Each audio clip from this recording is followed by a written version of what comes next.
trying to describe the difference between behaviors and motives, and how the same outward behaviors can mean something entirely different depending on what is driving it underneath. Intention determines direction. One of the easiest mistakes to make is judging a behavior without understanding the intention that gives rise to it. The same action can emerge from two completely different internal realities. Someone may establish boundaries, prioritize themselves, or become more assertive. From the outside, those behaviors can resemble selfishness. Yet internally, something entirely different may be taking place. For a person who has spent years minimizing themselves, over-functioning for others, abandoning their own needs, or existing beneath someone else's dominance, moving toward themselves is not an act of superiority. It is an act of restoration. I imagine a pendulum in the form of a teeter-totter. One side represents chronic self-sacrifice, the other represents excessive self-focus. When someone has lived too far beneath the balance point, they often cannot return to equilibrium by taking tiny steps. They must intentionally lean toward themselves long enough to rise back onto level ground. To observers, this temporary movement can appear selfish, but the purpose is entirely different. The intention is not to gain power over others. The intention is to reclaim equal footing. This is where the process becomes especially important. Once a person reaches balance, they arrive at a crossroads.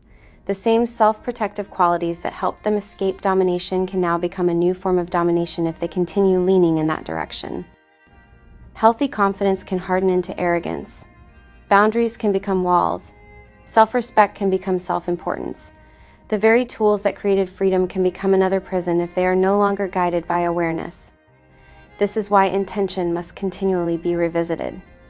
Balance is not maintained by staying on one side of the pendulum. It is maintained by remembering why we moved in the first place. The goal was never self-exaltation. The goal was restoration. Once both sides have been experienced, wisdom comes from integrating them rather than living exclusively in either one. Compassion without boundaries becomes self-erasure.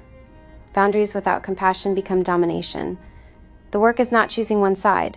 The work is learning to hold both. For me, the image is a balanced teeter-totter. The center is stability.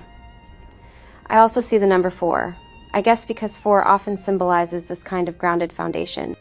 It is the reminder to return home internally, to our roots, to our values, whenever we feel ourselves drifting too far toward either extreme.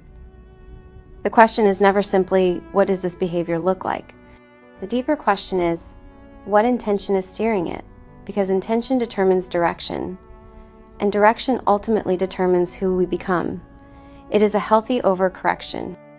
It's almost like a person learning to walk after years of leaning to one side.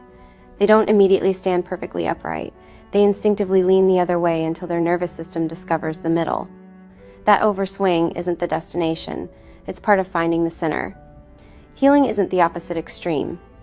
Healing is the integration of both sides into a stable center that remains guided by conscience and intention. When we're trying to make sense of an experience, our minds often grab a label that keeps appearing, even if the label isn't actually the right one. The label becomes the puzzle piece we're staring at, while the real puzzle is somewhere underneath. For years, the internal compass says, how do I keep the peace? How do I understand them? How do I make myself smaller? Then, one day, the compass swings. It begins asking, what do I need? What do I believe? What am I allowed to say no to? A potential perspective of the other side, to someone accustomed to our orbiting around them, that change can feel enormous. They may genuinely experience it as selfishness, because the relationship's balance has shifted. Their experience of the change doesn't automatically make their conclusion completely accurate. It's a perspective experience, their lived perspective experience, which may make it true for them. But it's a paradox where two things can both be true at the same time. The challenge is in expanding beyond our own perspective.